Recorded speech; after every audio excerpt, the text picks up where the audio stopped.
Thank you for tuning in to As It Lays. Today's subject is Wolfgang Puck. Wolfgang, thank you for being here. Thank you for having me as a subject. We'll just get started with the questions. Okay. If you could have an all-expenses-paid trip to see any famous monument, which would you visit? You know, I really would like to go to see the Taj Mahal. I haven't been to India. I would love to go to India because over there I can see great architecture, obviously a great monument, but also great food. What do you wish there was an app for? I wish there was an app for I could use where I don't have to touch it with my fingers. I just tell them, hey app, show me how this is done. Show me how chocolate is produced, or show me how they make this or that. So I want an interactive app where I just have to tell the app, a little bit like Alexa maybe. Or maybe it exists already and I don't know. Have you ever been naughty on an airplane? That was so long ago, and since I have young children, we cannot talk about that. You know about the Mile High Club. You know all about that. You studied that probably. Is there anyone from your past that you'd like to reconnect with? You know, I have met so many people in the past, but I think a lot of them, especially at my age, are gone already. But the one I really would like to reconnect with is Andy Warhol. You know, I knew him when he I was in the early 80s. He used to come to Spago, and I remember when he told me he wanted to paint me and everything, and I said, no, and it just make me the wine label, make me the menu cover and everything. He said, oh, whatever you want. I used to go visit him in his studio in the factory in New York, and you know, he was like the nicest guy, and I really missed that I did not really connect more, and that he would have painted me maybe, but mainly he was an interesting person because he was somehow an artist on commerce mixed together, which I really thought was a genius at that time. And I used to see him at Studio 54 all the time, hanging out in the back with Bianca Jagger and Halston and all these guys. It makes me a little old, but it's okay. What's something that has pleasantly surprised you? You know, lately what has pleasantly surprised me maybe was my son Byron, who came up with this idea to make food inspired by artists. And the way he did it was really, really, really amazing to me, because he didn't ask me for advice. He didn't ask me if I think it's great. And I looked at me and I looked at it and I said, you know what? This is really inspiring. It's really good. So I think he's going to have a great future. What would you do to improve the media? I really believe the media today is so distorted in a way, and I think it's so specialized. Like when you watch TV, what should you really watch? There is no really an opinion which gives you both sides in politics, you know, or in whatever it is. I think the media today is very biased. Even in my business, in the food business, you know, you have a critic who writes, like I have this critic from the New York Times who wrote about our restaurant in New York, and he criticized the art. And you know, what does he know about art? So I think, what is the media here really for? If you're good as a food critic, it doesn't mean that you're good as an art critic. But I think the media is overblown. And on the other hand, you have all these bloggers, you have all these people who take pictures in restaurants, you know, and then everybody is a food critic.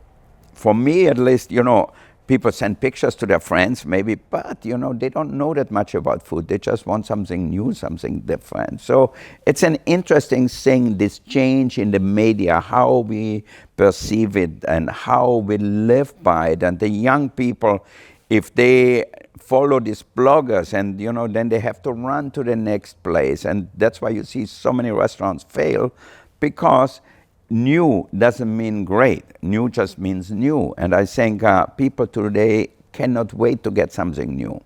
And one of the most proudest thing I am really is that, for example, Spago is open now for 37 years. And we had our successful, or our most successful year last year. An epic feast is to be held in your honor. What should be on the table? I think I have to be careful. I cannot say too many things.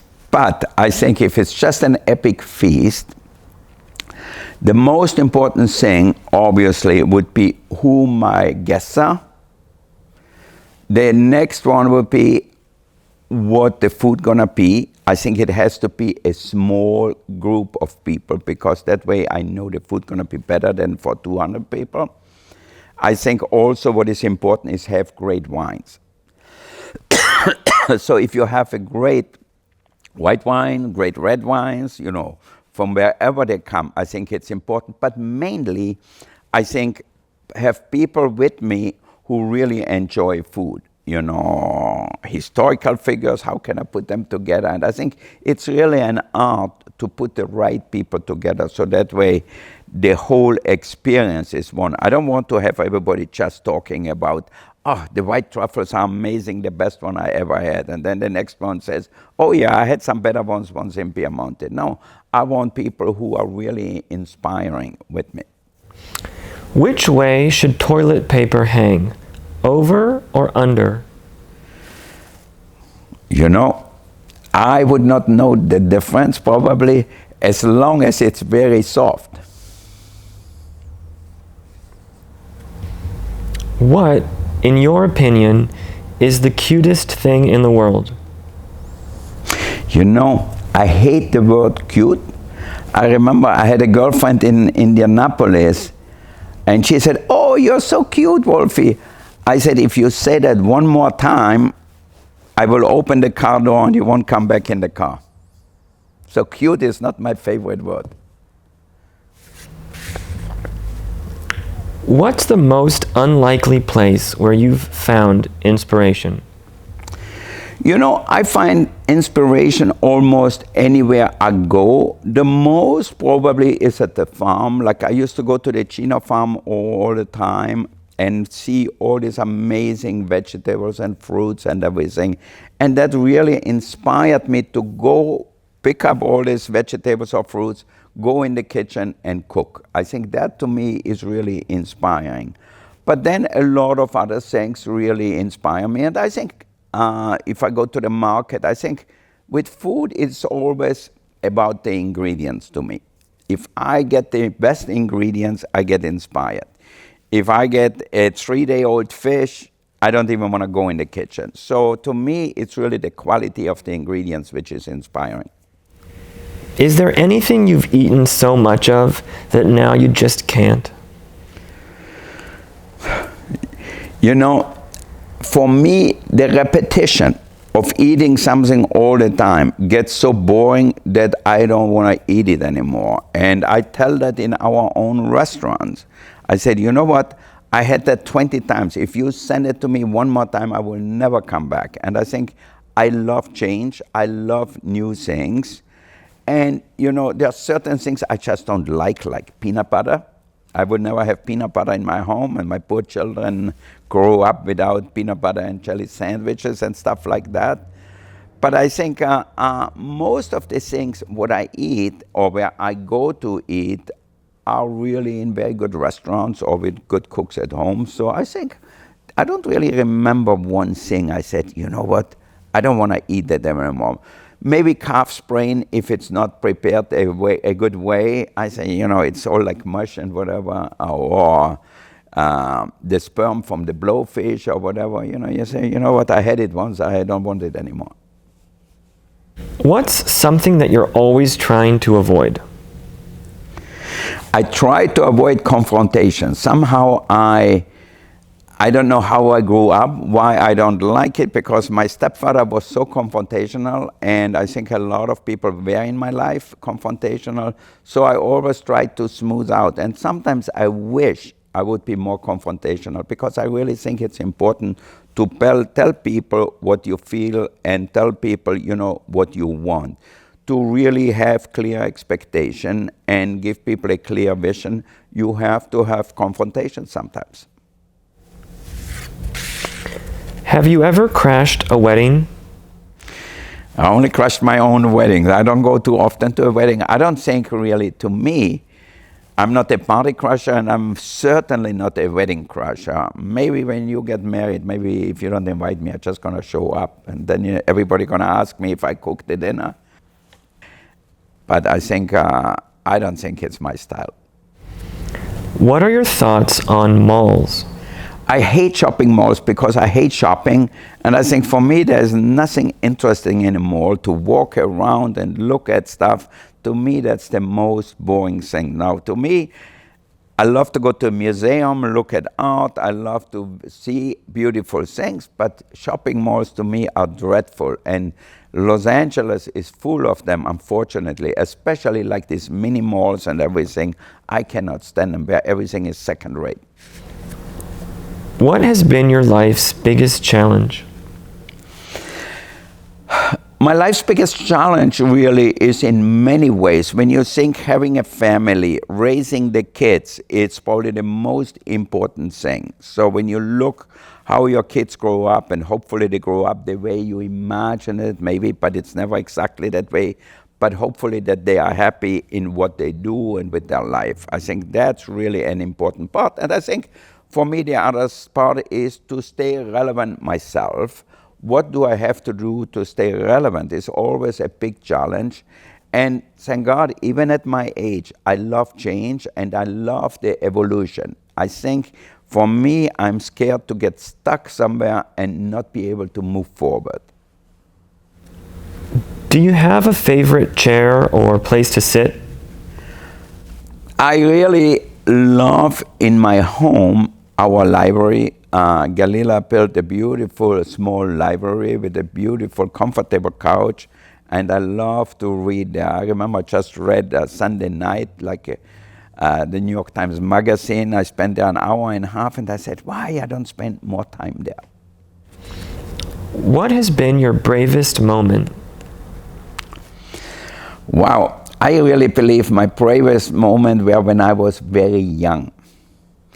And you know, being an immigrant, in a way you have to be brave, opportunistic, positive, whatever you might call it. But I remember when I was 14 years old and I left my parents' home and moved 50 miles away to start an apprenticeship. And when I look back today, I said, what would I do if my son Oliver, for example, who's gonna be 14 this summer, and he would say, you know, I'm moving to San Francisco. Well, at least now we all have cell phones and everything. When I grew up, we didn't have cell phones. We didn't even have a telephone in our house. So if I wanted something from my mother, I had to write her a note, and she got it 3 days later. By the time she responded to me, it was a week. So it was a complete different time. And then I think when I decided when I was 17 years old to move to France, I didn't know the language. I didn't know what's going to happen there. And I said, at that time it seemed normal. But when I look back now, I say, wow, this is really amazing at such young age to decide on your future, to decide what you love. And I think these were really, in a way, moments which I could tell myself, oh, I was really brave as a kid. Have you ever practiced dancing in a mirror? You know, I went to a dance studio because I really think, as an Austrian, I have to learn how to dance the waltz. And they invited me and my wife to Vienna for the opera ball. And I said, how can I go to the opera ball being an Austrian and not knowing how to dance the waltz? So naturally, we had to dance. We went to this dance studio in Beverly Hills, and in front of the mirror, you actually see yourself and say, oh my God, how do I dance? I don't stand up straight dancing the waltz. I was hunched over like that. I didn't see myself that way. And I think the mirror is a great thing because you actually can see what you do wrong and how to correct it much better than a teacher telling you. If you had to describe your life using just one word, which would you use? I think I should use more than one word. In a way, for me, it's like the American dream. So if you would call it a dream. What do you want the world to know about Wolfgang Puck?